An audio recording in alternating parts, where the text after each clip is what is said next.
Emotional roller కోస్టర్లో నుంచి వెళ్తూ ఉన్నాడు. ఒక పక్కనేమో తన యాక్టింగ్, తన కెరియర్, ఇంకొక పక్కన ఈ సినిమాని తన భుజాల మీద మోసుకొని దాన్ని ప్రజల ముందుకు తీసుకొని వచ్చేటువంటి ఆ బాధ్యతనన్నీ తీసుకొని చేస్తూ ఉన్నాడు. It's not an easy job Sohel. Super, నువ్వు ఎక్స్ట్రాడినరీ వర్క్ చేస్తున్నావు, నీకు సూపర్ సక్సెస్ రావాలంతే. Yes, now Sohel will speak.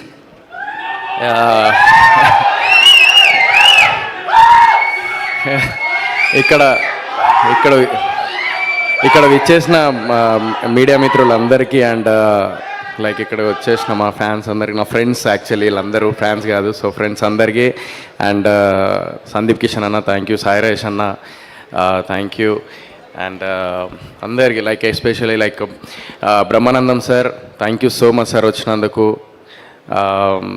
And even Lakshmi భూపాల గారు అండ్ మంచు మనోజ్ అన్న చెప్పగానే వచ్చారు. ఎప్పుడు ఫస్ట్ టైం ఎప్పుడో కలిశాను, మళ్ళీ ఫోన్లో చెప్పగానే వచ్చారు. సో చిన్నప్పటి నుంచి యాక్చువల్లీ నేను మీ అందరికి ఒకటి చెప్తాను, నేను బిగ్ బాస్ ద్వారా పరిచయం అయిన ఒక క్యారెక్టర్ అనేది బయటపడింది.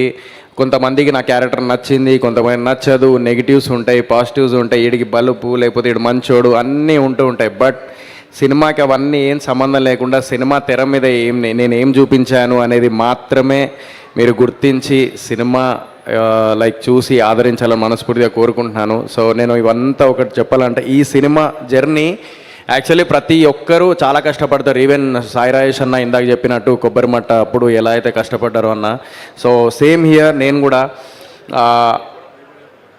సినిమా 55% అయిపోయిన తర్వాత డ్యూ టు సమ్ రీజన్స్ కొంచెం లైక్ ఫైనాన్షియల్లీ మొత్తం చాలా ఇదైపోయేసరికి పాషాబాయ్ టెన్షన్ పడిపోయిండు. మా ప్రొడ్యూసర్ టెన్షన్ పడిపోగానే ఆయన ఏంటంటే చాలా డేరింగ్ పర్సన్, మళ్ళీ అది కూడా చెప్తున్నా. సో ఆయన ఏం కోట్ల రూపాయల ఆస్తులు పెట్టుకొని ఏదో వచ్చి సంచులు వేసుకొని వచ్చి ఇక్కడ సినిమాకి డబ్బులు పెట్టలే. ఫ్రాంక్లీ స్పీకింగ్ ఏదో ఉన్న దాంట్లో ఒక మిడిల్ క్లాస్ ఫ్యామిలీ ఇందాక ఒక్కొక్క రూపాయి లైక్ జమ చేసుకొని బిగ్ బాస్ నుంచి బయటికి రాగానే అరే సోహెల్తో సినిమా చేయాలి అని చెప్పేసి అనుకున్నాడు. సో రాగానే బుల్లెట్ బండి మీద వచ్చిండు. So don't judge book by its cover అని చెప్పేసి అంటారు కదా. నేను ఆ టైంలో నేను ఫస్ట్ ఆఫ్ ఆల్ పాషాబాయిని చూసి ఏంది బుల్లెట్ బండి మీద వచ్చిండు, ఈయన ప్రొడ్యూస్ చేస్తా అంటుండి ఏంది అసలు అని చెప్పేసి నేను గోపి సార్ ఫస్ట్ కన్ఫ్యూజ్ అయినాం. బట్ కట్ చేస్తే ఆయన లేదు, నేను అకౌంట్లో వేసుకొని అంటే డబ్బులు వేసుకున్న తర్వాత నేను అకౌంట్లో చూపించిన తర్వాత సినిమా స్టార్ట్ చేస్తా అని చెప్పేసి అకౌంట్లో డబ్బులు వచ్చిన తర్వాతే సినిమా స్టార్ట్ చేసిండు. అలాంటి వ్యక్తి అతను. సో అలాంటి వ్యక్తి నాకు దొరకడం నా అదృష్టం. నేను ఏదో ప్రొడ్యూసర్గా నాకు పరిచయం అయ్యిండు, కానీ ఇప్పుడు మా బ్రదర్ లాగా లైక్ అయిపోయింది నాకు, వాళ్ళ ఫ్యామిలీ కానీ వాళ్ళు కానీ అండ్ వాళ్ళ బ్రదర్ సపోర్ట్. సో ఈ మధ్యకాలంలో ఏంటంటే అన్నదమ్ములు కలిసి ఉండడం లేకపోతే గొట్లాట పెట్టుకొని మళ్ళీ తర్వాత విడిపోవడాలు దూరం ఉండడాలు ఉన్నది. కానీ వాళ్ళు బ్రదర్స్ అందరు కలిసి ఉమ్మడి కుటుంబం లాగా ఉండి ఒకరికొకరు సపోర్ట్ చేసుకుంటూ ముందుకు వెళ్తున్నారు. సో అలాంటి ఫ్యామిలీ, మిడిల్ క్లాస్ ఫ్యామిలీ నుంచి ఒక్కొక్క రూపాయి వేసుకొని ఈ సినిమా కంప్లీట్ చేసిన వ్యక్తి మా పాషాబాయికి thank you so much. And ఆ టైంలో నాకు ఏమైపోయిందంటే 50% అయిపోయింగానే మనోడు భయపడ్డాడు. సో నేను అన్న నువ్వు భయపడక ఆగు అని చెప్పేసి అన్న. నేను బీరువా నేను ఎక్కడైతే నిద్రపోతానో అక్కడ ముందటే బీరువా ఉంటుంది. ఆ బీరువా దగ్గర మా నాన్న రిటైర్మెంట్ పైసలు ప్లస్ నేను సంపాదించిన సినిమా పైసలు, అదే లక్కీ లక్ష్మణ్కి నువ్వు ఇచ్చిన కొంచెం క్యాష్ అక్క, సో క్యాష్ హరిత, సో అది. సో అవి రెండు నేను పెట్టుకొని నేను బీరువా దగ్గర కూర్చొని ఉన్నా. నేను చూస్తున్నా ఇలా 43 లక్షలు ఉన్నాయి, ఇక్కడ సినిమా కష్టాల్లో ఉన్నదని చెప్పేసి అంటున్నారు, ఏం చేద్దాం అని చెప్పేసి ఆలోచించి ఇల్లు కొనుక్కుందాం అనుకున్నా. ఐ థింక్ సందీప్ అన్న కూడా సంథింగ్ 70 లక్షలు ఏదో అప్పట్లో ఇల్లు కొందామని చెప్పేసి వెంకటాద్రి ఎక్స్ప్రెస్ మూవీ అప్పుడు అన్నా. నేను still I remember that in interview. ఈ మధ్య నేను మనోడిని కలడానికి మానేసింది, ఎందుకంటే నేను చెప్పిన ఇలాంటివన్నీ ఫాలో అవుతున్నాడు, ఇవన్నీ హై టెన్షన్ పనులు. ఓకే, సో చాలా స్ట్రెస్ఫుల్ విషయాలు. స్ట్రెస్ అయినా కూడా మనకు నచ్చేది ఒకటే అన్న, మీరు ఇందాక మనకు నచ్చి జనాల్ని మెప్పించి మనం ఎన్ని కష్టాల్లో ఉన్నా కూడా వాళ్ళ ముందుకు తీసుకెళ్ళి వాళ్ళతో మెప్పించాలనేది ఏదైనా ఉన్నదంటే అది ఏకైక సినిమా ఇండస్ట్రీ మాత్రమే. సినిమాని ముందుకు తీసుకురావడమే మా తపన.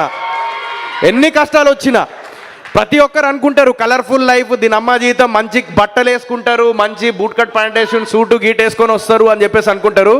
దాని వెనకాల ఎంత కష్టం ఉంటారంటే రాత్రి పగలు ఎంత కష్టపడతారంటే ప్రతి ఒక్కరు పాపం లైట్ మ్యాన్ ఎండలో లైట్ మోస్తూ ఉంటాడు. ఇవన్నీ అందరు చెప్పిన విషయాలే.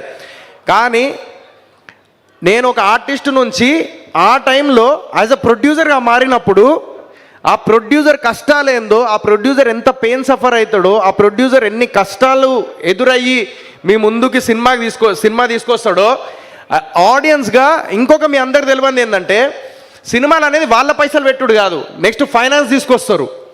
ఆ ఫైనాన్స్ అనేది తీసుకొచ్చినప్పుడు ల్యాబ్లో ఉంటుంది, ఆ ఫైనాన్స్ క్లియర్ చేయాలి, ఫైనాన్స్ క్లియర్ చేస్తేనే మన సినిమా బయటికి వస్తుంది. ఇవన్నీ ఉంటాయి చరిత్ర. అంటే ప్రతి ఒక్క ప్రొడ్యూసర్ బయట నుంచి అప్పు చేసుకొని తీసుకొచ్చి పెడతాడు. ఇప్పుడు ఇలాంటి సిచ్యువేషన్లో మీరందరూ ఓటీటీ అనేది ఏదైతే చాలామంది ఓటీటీకి అలవాటు పడిపోయారో మీ అందరికి ఒకటే చెప్తాను, మనం ఇంట్లో ఎంత వారం అంతా పప్పన్నం తిన్నా కూడా లాస్ట్కి మనం అందరం లైక్ ఫ్యామిలీ అందరు కలిసి రెస్టారెంట్కి వెళ్ళి ఆర్డర్ పెట్టుకొని తిన్నప్పుడు ఆ ఆనందం ఎట్లుంటుంది అందరు కలిసిమెలిసి, అలాంటిదే థియేటర్. సో థియేటర్కి ప్రతి వారం సినిమా రిలీజ్ అవుతుంది. మీరు ఫస్ట్ వెళ్ళి థియేటర్లో పండగ చేసుకోండి ఒక మీ ఫ్యామిలీతోని, అదొక్కటే కోరుకుంటున్నాను. థియేటర్స్ అన్నీ చాలా ప్రాబ్లమ్స్ క్రియేట్ అయినాయి. So first of all theatres అంటే గుర్తొచ్చింది, నేను ఒకటే చెప్తా, దిల్ రాజు గారికి థ్యాంక్స్ చెప్పాలి. చాలామంది దిల్ రాజు గారు థియేటర్స్ ఇవ్వరు, కొంతమంది కొత్త వాళ్ళని ఎంకరేజ్ చేయరు అది అని చెప్పేసి అంటూ ఉంటారు కదా. నేను ఈరోజు చెప్తున్నాను, అదే దిల్ రాజు సార్, నేను ఆఫీస్కి వెళ్ళి సార్ ఇది పరిస్థితి సార్ నాది అని చెప్పేసి వీళ్ళందరికీ చెప్పినట్టుగా నాకు ఉన్న పరిస్థితుల్లో నేను చెప్పిన, ఏదో యాడ్ ఆన్ చేసి చెప్పలే. అలాంటి టైంలో లేదు నైజాం నేను చూసుకుంటా, దాని గురించి టెన్షన్ పడకు, నేను థియేటర్స్ ఇస్తున్నా అని చెప్పేసి దిల్ రాజు గారు థియేటర్స్ ఇచ్చారు. That is Dil Raju sir. Eluru Vijay గారు ఉషా ఫిలిమ్స్ 50 సంవత్సరాల నుంచి ఉంది. ఆయన సినిమా చూసి సీన్స్ చూసి కొన్ని నచ్చి సినిమా తీసుకున్నారు. సో ఇవన్నీ నేను ఎందుకు చెప్తున్నానంటే బేసికల్లీ ముందుకు వెళ్తున్నప్పుడు అందరూ డైలాగ్ కొట్టచ్చు, నేను కష్టపడతా, నేను ఒక్కడిని నాది నేనే లేపుకుంటా, నాది నేనే ఇది ఉంటా అని చెప్పేసి అంటూ ఉంటాం. కానీ ఇక్కడ లాస్ట్ కావాల్సింది ఒక సపోర్ట్ అనేది జీవితంలో కంపల్సరీ కావాలి. అదే సపోర్ట్ ఈరోజు బ్రహ్మానందం సార్, నాకు మంచు మనోజ్ అన్న, సందీప్ అన్న, సాయి రాజేష్ అన్న, నాకు విరాజ్ అశ్విన్ కానీ వీళ్ళందరూ, మా గోపి సార్, వీళ్ళందరూ, సుమక్క ముఖ్యంగా చెప్పొద్దని చెప్పింది మళ్ళా చెప్తున్నాక నేను లేదు మళ్ళీ చెప్తున్నా, నా కష్టం నేను చిన్న స్క్రీన్ నుంచి వచ్చినా కాబట్టి నా కష్టం ఆల్రెడీ వద్దు చెప్తున్నా నేను. సో నేను చెప్పగానే లేదురా నువ్వు ఎందుకు టెన్షన్ పడుతున్నావు, ఆల్రెడీ మొత్తం రూపాయికి ఇది అవుతున్నావు అని చెప్పేసి, లేదు నేను చెప్తా, నన్ను చెప్ప, నీకు దండం పెడతా నీ కాలు మొక్తావు. సో లేదురా, నేను ఇంత పేరు సంపాదించుకున్న దేనికి, డబ్బులు సంపాదించుకున్నా, నేను పేరు సంపాదించుకున్న అన్న అయిపోయినాయి. మీరు ఎదిగేటప్పుడు యంగ్స్టర్స్ మీరు ఎదిగేటప్పుడు ఇలాంటి సిచ్యువేషన్లో ఉన్నప్పుడు లేదు నీ దగ్గర పైసా ఉంటే నేను అడిగేదాన్ని, కానీ నీ దగ్గర రూపాయి ఇది చేసుకొని కింద మీద పడుతున్నావు తెలుసు. ఇంత పేరు సంపాదించుకున్నది మీలాంటి నా కొడుకుని నేను లైక్ ప్రమోషన్ చేసేటప్పుడు ఎంత ఇబ్బంది పడ్డానో నాకు తెలుసు.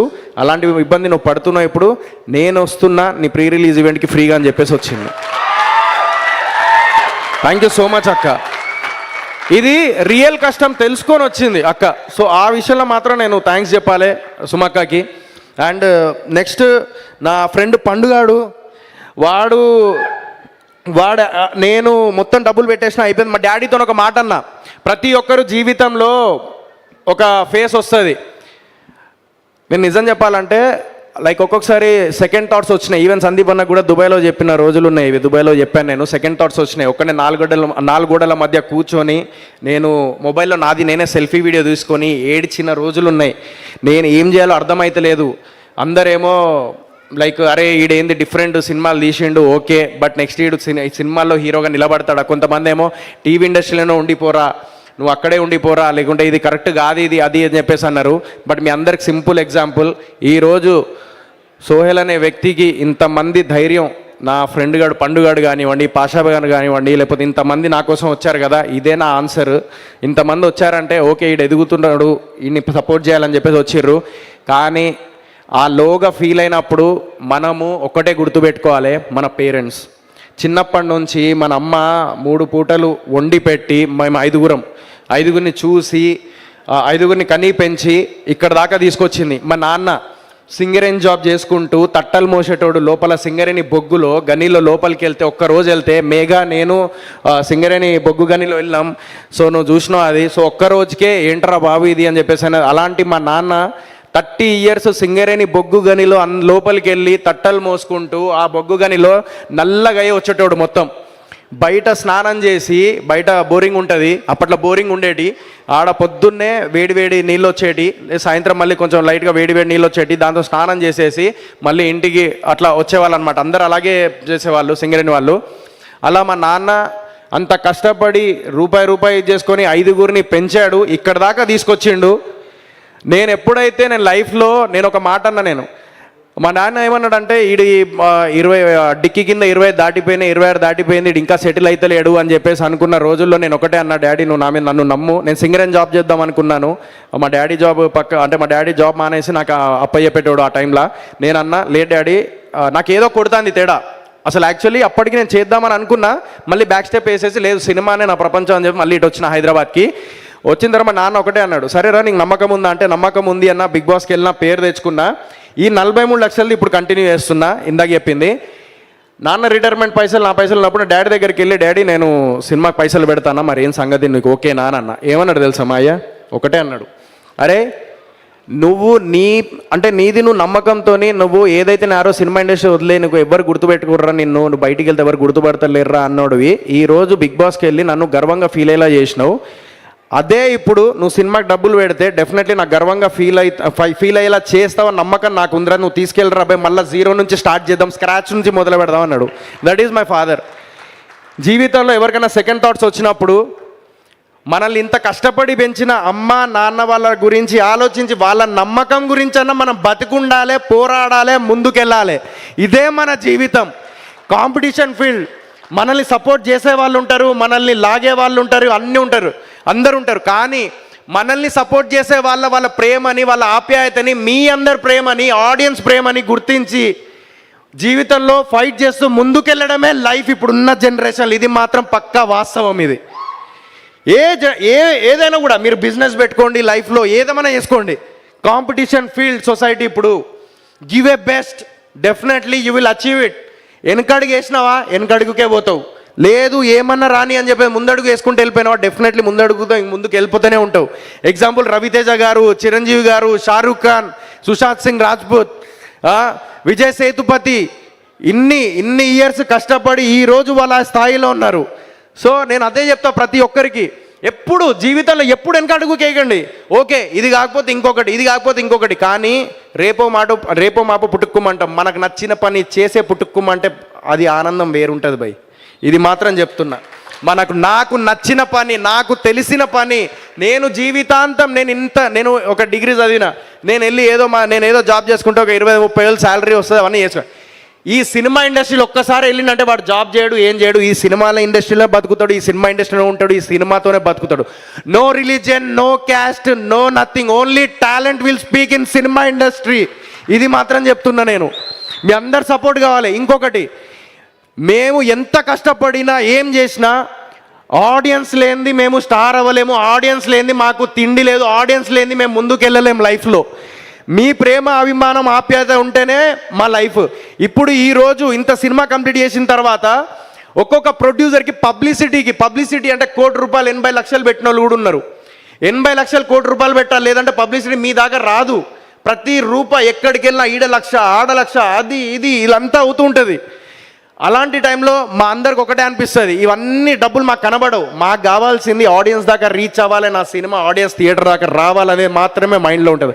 ఆడ అప్పు తీసుకొచ్చిండా, లేకపోతే ఎవడన్నా చంపి తీసుకొచ్చిండా, లేకపోతే ఏడికెళ్ళి తీసుకొచ్చిండా, అవన్నీ పక్కన పెట్టేస్తారు. అన్నీ ఓన్లీ కేవలం మైండ్లో ఒకటే నడుస్తూ ఉంటుంది.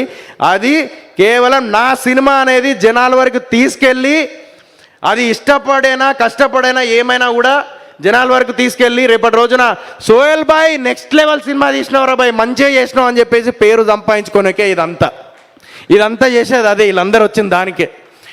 సో అది ఇండస్ట్రీలో ఒకప్పుడు ఒకరికొకరు సపోర్ట్ చేసుకునే వాళ్ళు. ఒకప్పుడు సందీప్ కిషన్ అన్నది డీఫర్ దోపిడీ అప్పుడు I still remember, I think 10 to 15 members young heroes వచ్చిర్రన్న అప్పుడు నాకు తెలిసి, నాకు స్టిల్ ఐ రిమెంబర్ దాట్. ఎక్కడ మన పార్క్ హయాత్లో జరిగింది, పార్క్ హయాత్లో కదన్నా డీఫర్ దోపిడీ, పార్క్ హయాత్ అక్కడ జరిగింది. 10-15 మంది వచ్చారు, అందరు యంగ్స్టర్సే. ఈ మధ్యకాలంలో చాలా తక్కువ అయిపోయింది, చాలా తక్కువ మంది వస్తున్నారు ఒకరికొకరు సపోర్ట్గా.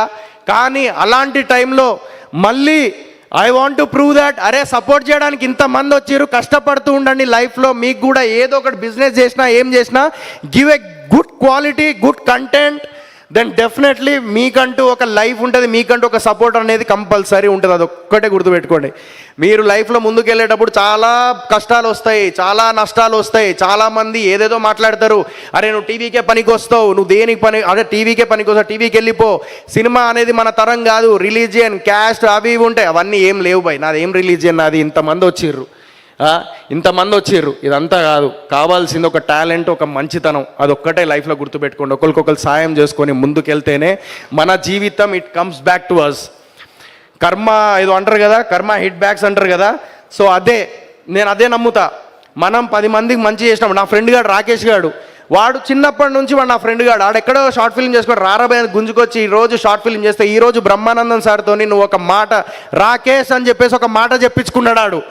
సో అది ఒకరికొకరు సపోర్ట్. ఒకవేళ నేను ఆ రోజు ఆయన పిలవకపోతే ఈరోజు అది ఏటది, కానీ వాడు టాలెంట్ నిరూపించుకున్నాడు. దారి మాత్రమే ఒక మనిషి చూపించగలరు, ఆ దారిని ఉపయోగించుకున్నోడే గొప్పవాడు. అది నేను ఇప్పటిదాకా డ్యాన్స్ బేబీ డ్యాన్స్, డుమ్ డుమ్ డిగాడిగా, కొత్త బంగారు లోకం, అంతకుముందు ఆ తర్వాత డీఫర్ దోపిడి, కెమెరామెన్ గంగాతో రాంబాబులో, పవన్ కళ్యాణ్ గారు వెనకాలో అంత నిలబడి ఇదంతా చేసి ఇక్కడ దాకా వచ్చిన, ఇంకా ముందుకెళ్తా. ఇదంతా ఫైట్ చేస్తూనే ఉంటాయి. ఇదంతా నా గొప్పతనం గురించి చెప్పట్లేదు, ఇదంతా కేవలం చెప్పేది ఒక్కటే. మీ జీవితంలో ఏదైతే మీరు సాధించాలనుకుంటున్నారో, ఎన్ని కష్టాలు వచ్చినా ఏమొచ్చినా జస్ట్ ముందుకెళ్ళండి.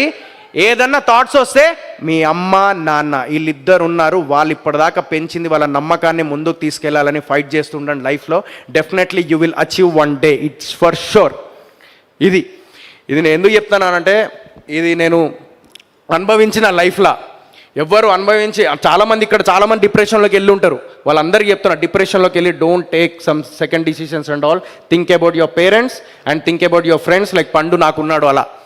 సో 100% జీవితంలో మీరు అంటూ ఒక అచీవ్ చేసుకుంటారు. And at the same time thanks to each and every one. And director Koneti sir 2 years వాళ్ళ ఫ్యామిలీని ఇప్పటిదాకా ఒక సినిమా చేయలేదు.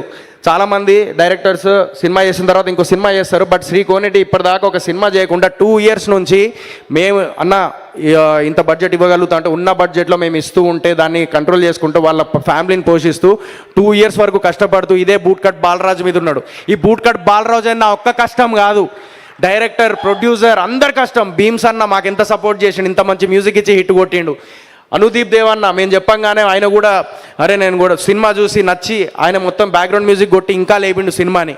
సో ఇంతమంది కష్టం ఉన్నది. విఠల్ అన్న ఆర్ట్ డైరెక్టర్, అన్న ఇవో 2 లక్షలు తక్కువనే ఆయన తీసుకో అంటే సరే అని చెప్పేసి అన్నాడు. మా ధనియేలా అన్న పోస్టర్ డిజైనర్, ఆయన మొన్న KGF సినిమాకి కూడా పోస్టర్ చేసిండు ఆయన. ధనియేలా అన్న నా దగ్గరికి ఇది పరిస్థితి అని అంటే ఆయనే. సో మన చుట్టుపక్కల ఎప్పుడు ముళ్ళులు ఉండవు, మన చుట్టుపక్కల పూలతోని అండ్ హారతి పట్టే వాళ్ళు కూడా ఉంటారు. వీళ్ళందరూ నా మనుషులు అని చెప్పేసి గర్వంగా చెప్పుకుంటున్నాను నేను ఈరోజు. అండ్ వంశీశేఖర్ అన్న, మా డిజిటల్ మా అఖిలేష్ అన్న, వంశీశేఖర్ అన్న, థ్యాంక్ యూ సో మచ్ అన్న. వంశీశేఖర్ అన్న కూడా సేమ్ యాజ్ ఇట్ ఈజ్. నా దగ్గర లేవన్న, పైసలు లేవు, ఏం చేద్దాం, నా దగ్గర లేవు, ఏం చేయాలంటే అరే తమ్ముడు నువ్వు హిట్ కొట్టు, తర్వాత చూసుకుందాం అని చెప్పి ఆయన నాకు సపోర్ట్ చేస్తూ వస్తున్నారు వంశీశేఖర్ అన్న. సో వీళ్ళందరికీ నేను థ్యాంక్ యూ సో మచ్. నేను ఈరోజు చెప్పాలనుకున్నాను, ఐ థింక్ చాలా లేట్ అయిపోయింది, బట్ నేను ఈరోజు ఇదంతా ఎందుకు చెప్తున్నానంటే, జీవితంలో మనకు సపోర్ట్ చేసే వాళ్ళు చాలామంది ఉంటారు, ఎప్పుడు వెనకాడకండి, డెఫినెట్లీ ఒక టైం వస్తుంది. అండ్ చిరంజీవి గారికి కంగ్రాచులేషన్ సార్, పద్మ విభూషణ్ వచ్చినందుకు అందరూ అభిమానందులు మీకు ఉన్నాయి సార్. అండ్ నాగార్జున సార్ ఎప్పుడు సపోర్ట్గా ఉన్నారు నాకు, బిగ్ బాస్లో కూడా లైక్ చేశారు, లైక్ మూవీ పేరు చెప్పారు. And Sony music thank you. And అంతే. So thank you so much. And ఎవరైనా పేరు మర్చిపోతే సారీ, కాసర్ల శ్యామ్ అన్న థ్యాంక్ యూ. అండ్ పాషాబాయ్, ముఖ్యంగా మా అందరికీ ప్రిన్సిపల్ ఒక ఆయన ఉన్నారు. బేసికల్లీ ఇక్కడ దాకా రావడానికి మేము అందరం కారణం ఏంటంటే బెక్కెం వేణుగోపాల్ సార్. ఆయన యాక్చువల్లీ అంత మన ఏమంటారు సినిమా చూపిస్తామా అండ్ నేను లోకల్, పాగల్ ఇలాంటి సినిమాకి ప్రొడ్యూస్ చేశారు. ఈ సినిమా ఈరోజు ఈ కథ కానీ ఇదంతా ఇంత కమర్షియల్గా రావడానికి కారణం మెయిన్ రీజన్ మా గోపి సార్ ఎప్పుడు దిల్ రాజు సార్ గురించి చెప్తూ ఉంటారు. సినిమా అనేది ఒక్కసారి చేసిన తర్వాత చూసిన తర్వాత మళ్ళీ ఆడియన్స్కి వెళ్ళిపోయిన తర్వాత మళ్ళీ నువ్వు సినిమాని ఏం చేయలేవు. సో ఒకసారి సినిమా చూసుకో, రీషూట్ అయితే నువ్వు 4 కోట్లు 3 కోట్లు పెట్టినాడు, ఇంకా 10 లక్షలు పెడితే అది ఇంకో సీన్ అయిపోతుంది, రీషూట్ అయిపోతుంది. అంటే 10 లక్షలు పెట్టు, ఏం కాదు, అప్పు సొప్పైనా పెట్టు. ఎందుకంటే ఆడియన్స్ 150 రూపాయలు పెట్టి నీ కోసం థియేటర్ వరకు పెట్రోల్ ఖర్చు పెట్టుకొని పార్కింగ్ది పెట్టుకొని కష్టపడి టైం తీసుకొని నీ కోసం 2.5 గంటలు కేటాయిస్తున్నారంటే నీ సినిమా మీద నమ్మకంతో. సో అలాంటి సినిమానే, అలాంటి స్కూల్ నుంచే దిల్ రాజు గారి నుంచి ఒక బెక్కెం వేణుగోపాల్ సార్ వచ్చారు. ఆ బెక్కెం వేణుగోపాల్ సార్ వల్ల ఈరోజు బూట్కట్ బాలరాజు అవుట్పుట్ అంత బాగా వచ్చింది. అండ్ ఓటీటీ నిరంజన్ గారు, థ్యాంక్ యూ సో మచ్. మా సినిమాని మీరు తీసుకొని ఫైనాన్షియల్గా కొంచెం మాకు సపోర్ట్గా, మాకు ఫైనాన్షియల్గా మీరు అమౌంట్ ఇచ్చారు. సినిమా చూసి సినిమా ఓటీటీ సేల్ అయింది. అది ఈ సినిమా పవర్. ఇంతకన్నా ఈ సినిమా నేను ఏం చెప్పాను, but definitely thank you so much. And Megha and Avinash, Saddam, Meghalekha గురించి చెప్పాలి. ఏదో హీరోయిన్ అనగానే హీరోయిన్ లాగా వచ్చి ఏదో అందరిలాగా నాకు క్యారవెన్ కావాలి, లేకపోతే నాకు వెహికల్ పెట్టుర్రి, అది ఇది అని చెప్పేసి ఏ రోజు మమ్మల్ని కష్టపెట్టలేదు. తను అర్థం చేసుకొని మా అందరినీ ఎంతో నేను సపోర్ట్గా అని చెప్పేసి పాషాబాయికి, నాకు, మా డైరెక్టర్కి, మా టీం అందరికీ సపోర్టివ్గా, ఎప్పుడు వెహికల్ లేదంటే క్యాబ్లో వచ్చేది తను, అంత మా కోసం అంత ఇది చేసింది. అలాంటి హీరోయిన్స్ తెలుగు అమ్మాయిల్లో ఉంటారు. తెలుగు అమ్మాయిల్ని మళ్ళీ ఇండస్ట్రీకి పరిచయం చేస్తున్న సినిమా బూట్కట్ బాలరాజు, అది Meghalekha. So thank you. And వీడి వీడియోస్, వీడు పాపం వీడు ఒక పోస్టర్ సత్కబెట్టిండు. వీడిని ఈరోజు ఎందుకు తీసుకొచ్చిన అంటే, సారీ అన్న నేను లేట్ అవుతుంది, ఏం అనుకోకర్రి, సారీ, ఒకరు క్షమించండి ఒక లేట్ అయితే. వీడిని ఎందుకు తీసుకొచ్చిందంటే, ఇప్పుడు వీనికి ముందట వీడు పాపం వరంగల్లో ఒక పోస్టర్స్ వరంగల్లో మొత్తం తీసుకొని అతికిస్తున్నాడు. వీడు నా చోటా ఫ్యాన్.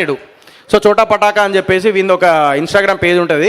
అందులో వీడు చెప్పుకుంటూ సోహెల్ అన్న నాకు చాలా ఇష్టం అది అని చెప్పేసి పోస్టర్స్ అది అతికిస్తూ ఉంటే, వీడిని కింద బండ బూతులు, వీడు ఎంతున్నాడు, గింత అంతున్నాడు, వీడిని కూడా తిట్టిర్రు కొంతమంది. ఏమ్రా వాడికి ఏంది సపోర్ట్ చేశారు, ఏంద్రా అది ఇది. వీడిని తిడితే పాపం ఇటు స్క్రీన్ షాట్ తీసి నాకు స్క్రీన్ షాట్లు పెట్టిండు. ఎంత బాధగా అనిపించిందంటే, వాడు ఏం చేసిండు, వాడు చేసింది వీకింది ఏం లేదు పాపం. వాడు వెళ్ళి నా కోసం సపోర్ట్గా వాడు వెళ్ళి ఇంతోడాడు, వాడికి వచ్చిన పైసలతోని వాడు పోస్టర్ వేసి పోస్టర్ డిజైనింగ్ చేసుకొని పెట్టిండు. సో ఏదైనా మాట్లాడాలరా? అవునా, ఒక మూవీ తీయడానికి ఒక ఆర్టిస్ట్తో పాటు ఒక 100 మంది కలిసి వర్క్ చేస్తే తప్ప ఒక మూవీకి ఒక మంచి అవుట్పుట్ అనేది రాదు. అలాగే మన బూట్కట్ బాలరాజు మూవీ మన సోహెల్ అన్నతో పాటు మన పాషాబాయ్, మన డైరెక్టర్ గారు అందరు కలిసి, అన్ని టెక్నీషియన్స్ కలిసి మన బూట్కట్ బాలరాజు మూవీకి అయితే ఒక మంచి అవుట్పుట్ తెచ్చారనుకుంటున్నాను. ఇంకా మనం ట్రైలర్ చూస్తేనే ఖాళీ ఫుల్ పిచ్చెక్కిపోయింది. ఇంకా మూవీ అయితే కథ వేరుంటుంది అసలు మన సోహెల్ అన్నతోటి. Okay, thank you. సో వీడు కూడా పాప ఎంతో సపోర్ట్ చేసిండు వరంగల్లో, హనంకొండలో ఉంటూ. Thank you. అండ్ సునీల్ అన్న, థ్యాంక్ యూ సో మచ్ అన్న, నా కోసం సగం రెమ్యునరేషన్ తీసుకొని మీరు సినిమా చేసిర్రు. అండ్ మా ఇంద్రజ గారు, thank you so much. Indra గారు చాలా సపోర్ట్ చేశారు. అండ్ నా సినిమా కోసం కాదు, సోహెల్ కోసం హిట్ అవ్వాలి అని చెప్పేసి చెప్పడం జరిగింది. So it's a big word from her. Thank you so much Indraja madam. And each and every one అందరినీ నేను పేరున thank you so much. And నాకు ఏం చెప్పాలో అర్థం కావట్లేదు, బట్ సినిమాకి వెళ్ళండి. బిగ్ బాస్లో ఉన్నప్పుడు సోహెల్ గాన్ అల్లరి, సోహెల్ గాన్ లాంగ్వేజ్, సోహెల్ గాన్ ఒరిజినాలిటీ ఏదైతే చూసి మీరు అందరు అల్లరించిర్రో, అదే బూట్కట్ బాలరాజుతోని